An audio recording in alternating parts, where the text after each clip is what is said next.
Hello दोस्तों, इस video के अंदर हम सॉल्व करने वाले हैं 41 एफईडी रिक्रूटमेंट 2021 के रिटन एग्जाम के लिए रीजनिंग के पेपर सेट नंबर 3 को। अगर आप फायरमैन, ट्रेडमैन या फिर एमटीएस की तैयारी कर रहे हैं 41 एफईडी के अंदर, तो ये वीडियो खास आपके लिए है। अगर आप हमारी सभी क्लासेस अटेंड करते हैं तो मैं आपको एक गारंटी के साथ कहता हूं कि आपका सिलेक्शन होने से कोई नहीं रोक सकता, क्योंकि जो भी क्वेश्चन हम सॉल्व करवाते हैं वो पुराने एफईडीज के पेपर में पूछे जा चुके हैं। ये सभी सॉल्व करने के बाद आपको ये आइडिया हो जाएगा कि किस टाइप के क्वेश्चन पूछे जाते हैं और उन्हें कैसे सॉल्व करना है। अगर आपने हमारी प्रीवियस क्लासेस अटेंड नहीं की हैं तो उसे ज़रूर कर लेना। चलिए दोस्तों, ये वीडियो शुरू करते हैं। पहला सवाल है, दिए गए विकल्पों में से संबंधित अक्षर शब्द संख्या को चुनिए। चारपाई, गद्दा, फर्श। तो यहाँ पर दिया गया है कि जिस तरह चारपाई गद्दा से संबंधित है उस तरह फर्श से क्या संबंधित है। पहला ऑप्शन है पर्दा, ऑप्शन बी चादर, option C tile, option D कालीन। तो जिस तरह चारपाई के ऊपर गद्दा बिछाया जाता है उसी तरह फर्श के ऊपर कालीन बिछाई जाती है। तो यहाँ पर आपका option number D right answer हो जाएगा। अगला सवाल है, जिस प्रकार नमक उच्चरक्तक चाप से संबंधित है तो शर्करा से संबंधित है। Option A Castrol, option B मधुमेह, ऑप्शन सी मीठा, ऑप्शन सी निर्जलीकरण। तो जिस प्रकार नमक खाने से उच्च रक्तचाप चाप हो जाता है तो उसी प्रकार शर्करा यानी खून बढ़ने से मधुमेह हो जाता है।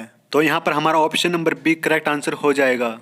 अगला सवाल है सवाल नंबर 3। इसके अंदर संबंध दे रखा है 24 का 60 से और 210 का बताना है कि किससे संबंधित होगा। तो यहाँ पर 24 का 2.5 गुना ज़्यादा 60 होता है, तो उसी प्रकार 210 का अगर 2.5 गुना ज़्यादा करेंगे तो हमारा आंसर आएगा ऑप्शन नंबर डी 525। अब आपको प्रश्न नंबर 4 से लेकर 6 तक में आपको 4 ऑप्शन दिए गए हैं। एक आपको उनमें से जो भिन्न है, डिफरेंट है, उसको निकालना है। तो यहाँ पर प्रश्न नंबर 4 में दे रखा है ऑप्शन ए चमेली, ऑप्शन बी सूरजमुखी, ऑप्शन सी कमल, ऑप्शन डी गुलाब का फूल। वैसे तो चारों के चारों फूल हैं, लेकिन जो आपका ऑप्शन नंबर सी है कमल का फूल, ये कीचड़ में उगता है, बाकी सभी बाग या बगीचे में आपको देखने को मिलते हैं। तो हमारा ऑप्शन सी यहाँ पर राइट आंसर हो जाएगा। अगला सवाल है option A Mumbai, option B Chennai, option C Kolkata, option D Bengaluru. तो यहाँ पर जो हमारा राइट आंसर होगा वो बेंगलुरु, क्योंकि बेंगलुरु को छोड़कर बाकी सभी किसी न किसी राज्य की राजधानी हैं, मगर बेंगलुरु किसी राज्य की राजधानी नहीं है। तो हमारा ऑप्शन डी यहाँ पर राइट आंसर हो जाएगा। अगला सवाल है सवाल number 6। Option A 100, option B 121, option C 125, option D 144। तो यहाँ पर जो ऑप्शन ए है वो 10 का स्क्वायर होता है यानी वर्ग होता है। ऑप्शन बी 121 जो कि 11 का वर्ग होता है यानी स्क्वायर। ऑप्शन सी में आपको 125 दे रखा है जो कि 5 का क्यूब होता है यानी घन होता है। लेकिन ऑप्शन डी 144 जो कि 12 का स्क्वायर यानी वर्ग होता है। तो हमारा ऑप्शन सी यहाँ पर राइट आंसर होगा, क्योंकि ये 5 का क्यूब होता है, ना कि स्क्वायर। अगला सवाल है, प्रदत्त संख्या क्रमानुसार में गलत संख्या कौन सी है। तो यहाँ पर जो क्रम दे रखा है वो 22, 33, 66, 99, 121, 279 और 594। तो आप देख सकते हैं जो 22 है, 33 है, 66 है, 99 है, 121 है और 594 है, ये 11 से पूरी तरह विभाजित होती हैं। लेकिन जो आपका लास्ट सेकंड संख्या है 279, ये आपका 11 से विभाजित नहीं होता। तो आपका ऑप्शन नंबर सी यहाँ पर राइट आंसर हो जाएगा। अगला सवाल है, निम्न विकल्पों में से कौन सा विकल्प नीचे दिए हुए शब्दों का सार्थक क्रम दर्शाता है। नंबर 1 मृदा, नंबर 2 पौधा, चलिए आगे बढ़ते हैं, नंबर 3 फूल, नंबर 4 फल, नंबर 5 पादप, नंबर 6 बीज। इसके अंदर आपको पूरा एक चक्र बताना है कि फसल तैयार करने का कि आपको सबसे पहले क्या चाहिए और आपको लास्ट के अंदर यानी अंत में क्या बनकर मिलता है। तो यहाँ पे हमें सबसे पहले चाहिए होता है मृदा, जो कि हमारे ऑप्शन नंबर 1 के अंदर था। फिर मृदा के अंदर हमें बीज चाहिए जो कि हमारा ऑप्शन नंबर 6 के अंदर है। फिर उसके बाद हमारा पौधा बनकर तैयार होता है जो कि हमारे ऑप्शन नंबर 2 के अंदर था। फिर पौधे से पादप तैयार होता है जो कि हमारा ऑप्शन नंबर 5 के अंदर है। फिर पादप से हमारे वहाँ पे फूल लगना शुरू होते हैं, तो ऑप्शन नंबर 3 यहाँ पे तैयार होता है। फिर हमारा जो सबसे लास्ट होता है वो हमें फल मिलता है जो कि ऑप्शन नंबर 4 के अंदर था।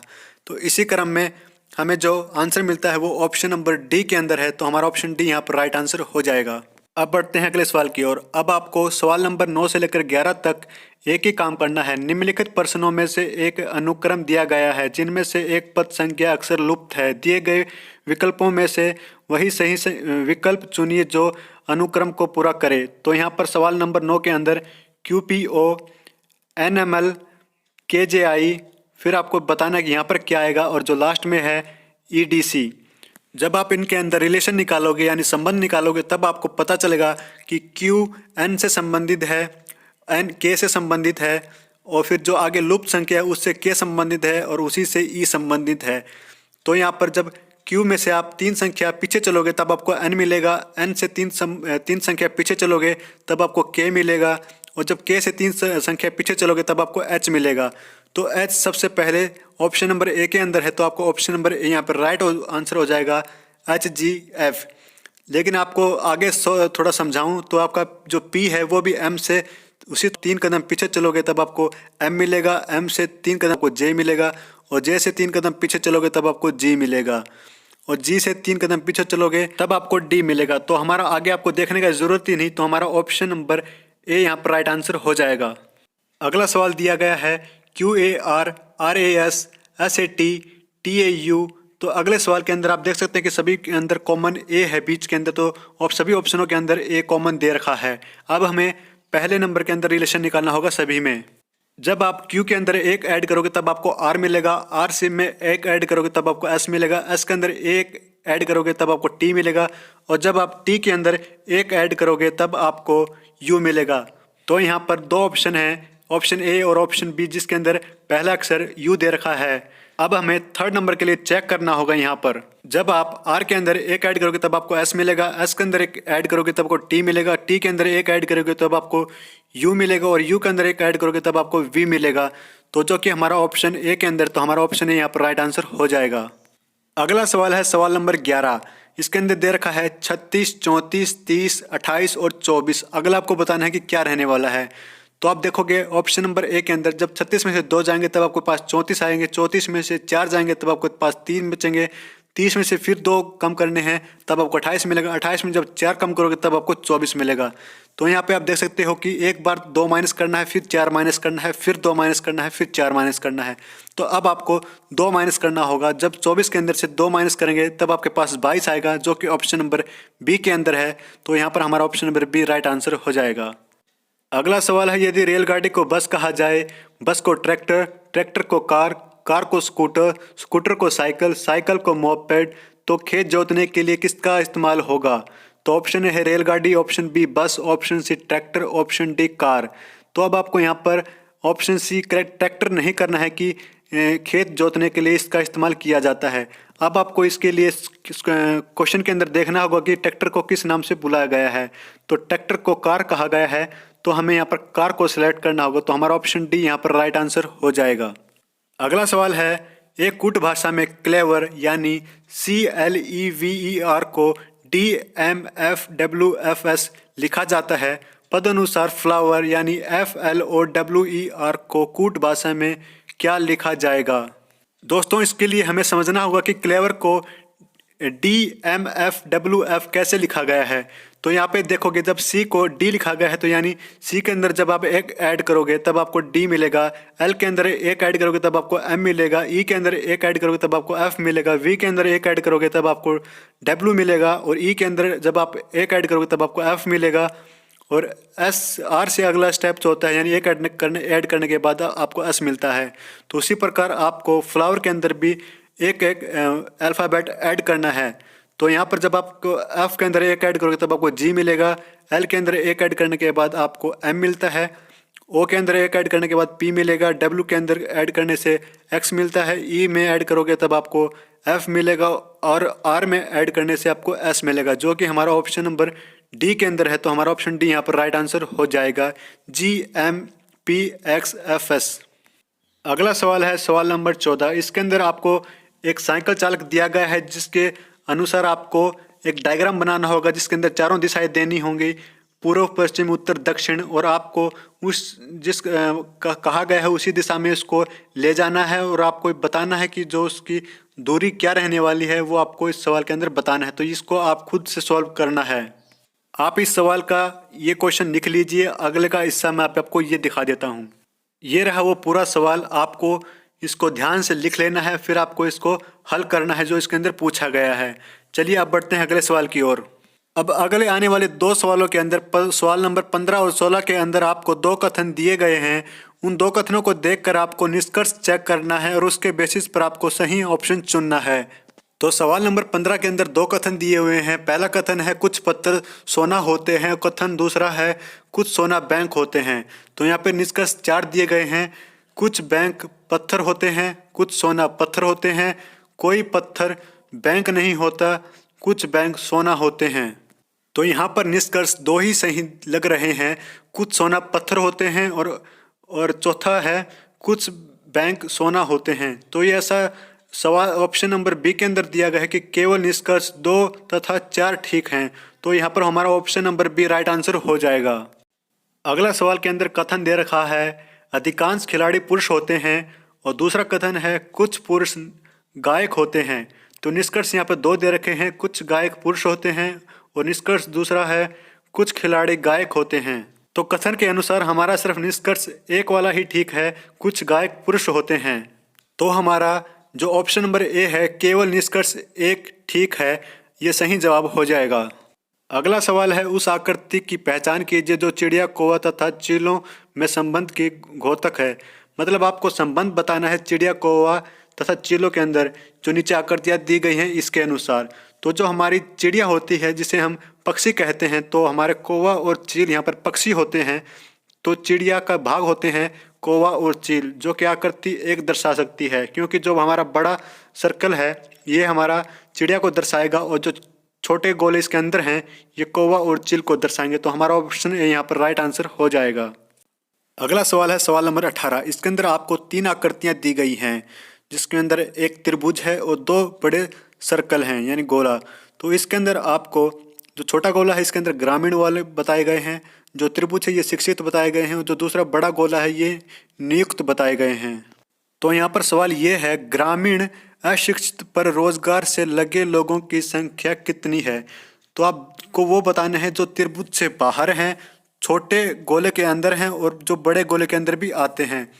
तो आप छोटे गोले के अंदर और बड़े गोले के अंदर और आपके जो त्रिभुज से बाहर हों वो बताना है। तो एक ऐसी संख्या है 10, जो कि छोटे गोले के अंदर भी आती है और बड़े जो नियुक्त हैं यानी बड़े गोले के अंदर भी आती है, और जो अशिक्षित हैं यानी शिक्षित से बाहर हैं वो संख्या है 10। तो हमारा ऑप्शन ए यहाँ पर राइट आंसर हो जाएगा। अगला सवाल है सवाल नंबर 19। इसके अंदर आपको एक बड़ी आकृति दी गई है और आपको एक छोटी आकृति बतानी है कि कौन सी आकृति इसे पूरी तरह पूरा करेगी। तो इसके अंदर आपका ऑप्शन ए गलत हो जाएगा, क्योंकि ये आपका बॉटम के नीचे कॉर्नर के अंदर है और सी के अंदर जो आपका डायमीटर वाली लाइन है वो स्ट्रेट नहीं जा रही। तो आपका ऑप्शन ए और सी कैंसिल हो जाएगा। अब बचे ऑप्शन बी और डी। तब आप यहाँ पे डॉट की जो पोजीशंस देखोगे तो इस हिसाब से जो आपका ऑप्शन नंबर बी है ये राइट आंसर हो जाएगा। अगला सवाल है आगे कौन सा चित्र आएगा। तो यहाँ पर आपको 3 चित्र दिए गए हैं। पहला है त्रिभुज का, फिर है आपका वर्ग का, फिर आपका है रेक्टेंगल का। तो पहला जो आपकी फिगर है वो बड़ी है दूसरी वाली से। तो इसी प्रकार आप एक चीज़ और नोटिस करोगे तो आपके जो पहली जो आपकी फिगर है इसके अंदर 3 साइड हैं, फिर आपके अगली में 4 साइड हैं और फिर आपकी साइड बढ़ गई है। तो इससे अगली साइड इसके अगली वाली के अंदर आपकी एक साइड और इंक्रीज हो जाएगी। तो ये आपका ऑप्शन नंबर बी के अंदर आपकी जो साइड है वो 5 हो जाएंगी और पहली जो आकृति वो बड़ी है दूसरी वाली से। तो यहाँ पर आपका ऑप्शन नंबर बी यहाँ पर राइट आंसर हो जाएगा। अगला सवाल आपको 21 और 22 के अंदर एक ही चीज़ बतानी है, आकृतियों को आपको अच्छे से समझना है। तो एक सवाल नंबर जो आपका 21 है इसके अंदर पूछा गया है कि ये आकृति है वो किसके अंदर निहित है। तो आप जो आपकी ये फिगर दी हुई है ये आपका ऑप्शन नंबर ए और बी के अंदर निहित है, लेकिन जो आपका ऑप्शन नंबर बी है इसके अंदर लाइन आपकी टेढ़ी दे रखी है, लेकिन आपकी ऑप्शन नंबर ए के अंदर ये सीधी लाइन है। तो ये इसके आपका 21 का जो राइट आंसर होगा वो होगा ऑप्शन नंबर ए। अगले सवाल के अंदर आपको एक फिगर दी गई है, इसके अंदर आपको ऑप्शन ए बी सी दिए गए हैं। तो आपका जो स्टार फॉर्म हो रहा है वो इसके अंदर नहीं दिखाई दे रहा। ऑप्शन बी के अंदर भी आप देखोगे फिगर के अंदर तो ये भी आपको कहीं पे फॉर्म होता हुआ नहीं दिखाई देगा। लेकिन जो ऑप्शन नंबर सी है ये आपको दिखाई देगा कि जो आपके एक बड़ा छोटा जो आपका स्क्वायर है यानी वर्ग है, इसके ऊपर एक लाइन है जो टच हो रही है। तो ये आपकी जो सी वाला ऑप्शन है इसके अंदर फिट बैठता है। तो आपका ऑप्शन सी यहाँ पर राइट आंसर हो जाएगा। अगला सवाल है सवाल नंबर 23। एक गोलाकार कागज को मोड़कर छेद कर दिया गया है वे नीचे दिए गए आकृति में प्रदर्शित मतलब दिखाए गए हैं आपको। तो तदनुसार बताइए कि खोलने पर वो आपको कैसा दिखाई देगा। तो इसके अंदर आप देख सकते हैं कि कागज़ को एक बार मोड़ा गया है, फिर दूसरी साइड मोड़ा गया है, फिर उसको फिर से मोड़ा गया है। तो ये यहाँ पे आप देख सकते हैं कि उस कागज़ की 8 लेयर बन चुकी हैं और उसके अंदर सिर्फ एक छेद किया गया है। तो इसका मतलब जो कागज़ जब आप खोलेंगे तो उसके अंदर आपको 8 छेद दिखाई देंगे जो कि बराबर दूरी के ऊपर होंगे, यानी समान दूरी पर। तो इसके अंदर आपको देख सकते हैं कि ऑप्शन बी और सी यहाँ पर सही हो सकते हैं, लेकिन जो आपका ऑप्शन सी है यहाँ पर जो छेद हैं वो आगे पीछे हैं। तो आपका ऑप्शन नंबर बी यहाँ पर राइट आंसर हो जाएगा। अगला सवाल है, यदि निम्नलिखित नमूने को एक आयताकार प्रदर्शित कागज पर बनाया जाए और उसे चिन्हित रेखाओं पर मोड़ दिया जाए तो वह कैसा दिखाई देगा। चलिए मैं आपको फिगर दिखाता हूँ। तो जो प्रश्न आकृति आपको दी गई है ये एक पारदर्शिता कागज है, इसके ऊपर ये फिगर बनी हुई है और जो आपको बीच में लाइन दिखाई दे रही है, अगर आपको यहाँ से इसको मोड़ देते हो राइट टू लेफ्ट की ओर, तब आपको ये कैसे बनकर तैयार होगी। तो जो आपकी लाइन ऊपर से नीचे की आ रही है ये उस साइड जाने के बाद नीचे से ऊपर हो जाएगी। ये तो आपकी ऑप्शन जो ए के अंदर दिखाई दे रहा है ये वैसी फॉर्म होगी। और आपको जो कोनों के ऊपर जो त्रिभुज दे रखे हैं इनकी आकृति भी देखना है जो कि ऑप्शन ए के अंदर फिट बैठती है। अगला सवाल है आज का आखिरी सवाल, सवाल नंबर 25। इसके अंदर आपको एक शब्द दिया गया है मार्बल। ये आपको बताना है कि आप 2 टेबल्स का इस्तेमाल करके उनको कैसे बना सकते हैं। इसके अंदर बताया गया है कि आपको 2 नंबर इस्तेमाल करके आपको कोई एक अल्फ़ाबेट मिलता है। तो उसी प्रकार जो मार्बल शब्द है जिसमें आम का इस्तेमाल करके 2 अल्फ़ाबेट लेने हैं, एक लेने के लिए आपको 2 अल्फ़ाबेट इस्तेमाल करने हैं। उसी प्रकार आपको 2-2 का जोड़ा बनाना है जितनी इसके अंदर अल्फ़ाबेट हैं इस लेटर के अंदर। तो यहाँ पर आपको जो 6 नंबर बनेंगे अलग अलग, तो वो ये 2 टेबल हैं जिसके अंदर आपको मार्बल ढूंढना है और जिसके अंदर आपको सही नंबर इस्तेमाल करने के बाद आपका मार्बल शब्द बनकर तैयार हो जाए, वो आपको नीचे दिए गए 4 ऑप्शनों में से ढूंढना है और जो सही ऑप्शन बनकर हमारे पास निकल कर आएगा वो होगा ऑप्शन नंबर बी वाला, जो कि है 42, 43, 22, 87, 57, 66। इन नंबरों के ऊपर आपको मार्बल फॉर्म होता दिखाई देगा। तो हमारा ऑप्शन बी यहाँ पर राइट आंसर हो जाएगा। दोस्तों ये थे रीजनिंग के पेपर सेट 3 के क्वेश्चंस जो पुराने एफिडेविट्स के पेपर में पूछे जा चुके हैं। दोस्तों अगर आप हमारी क्लासेस लगाते हैं तो आपका 100% गारंटी के साथ कहता हूं कि सिलेक्शन होने से कोई नहीं रोक सकता, क्योंकि हमारी क्लासेस लगाने के बाद ये आपको आइडिया हो जाएगा कि कैसे क्वेश्चंस एफिडेविट्स के अंदर पूछे जाते हैं और आपको उनको कैसे सोल्व करना है। और जो आपकी मेरिट लिस्ट तैयार होती है सिलेक्शन की, वो इसी रिटन एग्जाम के बेसिस पे की जाती है। दोस्तों अगर वीडियो पसंद आए तो वीडियो को लाइक और शेयर जरूर करें। कोई डाउट रहता तो आप मुझे कमेंट बॉक्स में पूछ सकते हैं। अगर आप इस चैनल पर नए आए हैं तो इस चैनल को सब्सक्राइब जरूर कर लें आने वाली नई क्लासेस के लिए। दोस्तों इस वीडियो में बस इतना ही, फिर मिलता हूँ अगली वीडियो में। धन्यवाद।